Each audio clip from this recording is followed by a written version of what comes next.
उपमुख्यमंत्री एकनाथ शिंदे के आभार दौरे का शिवसेना ठाकरे गुट ने तीव्र विरोध किया है।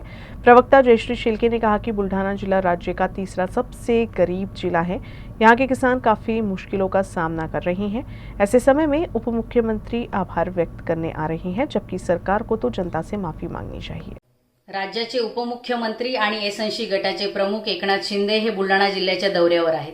खरं म्हणजे बुलढाणा जिल्हा हा राज्यातला तिसऱ्या क्रमांकाचा गरीब जिल्हा म्हणून ओळखला जातो। याच बुलढाणा जिल्ह्यामध्ये काही दिवसांपूर्वी युवा प्रगतिशील शेतकरी कैलास नागरे या आमच्या शेतकरी बांधवाने शेतीला पाणी देता येत नाही या कारणासाठी आत्महत्या केली।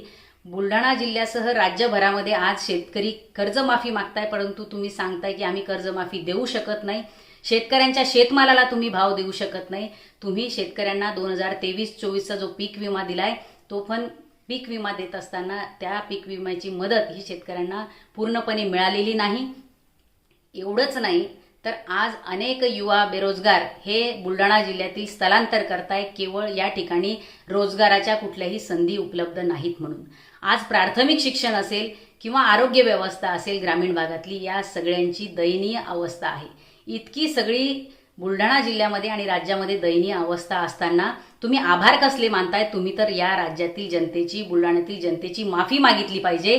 तुमच्या लोकप्रतिनिधींना कमी मतांनी का होईना लोकांनी सभागृहात पाठवलं आणि हेच लोकप्रतिनिधी निवडून आल्यानंतर लोकांना शिव्या देण्याचं काम करतात, मतदारांना शिव्या देतात। त्याच्यामुळे उपमुख्यमंत्री साहेब या बुलढाणा जिल्ह्यामध्ये येऊन जनतेचे आभार मानण्यापेक्षा माफी मागा।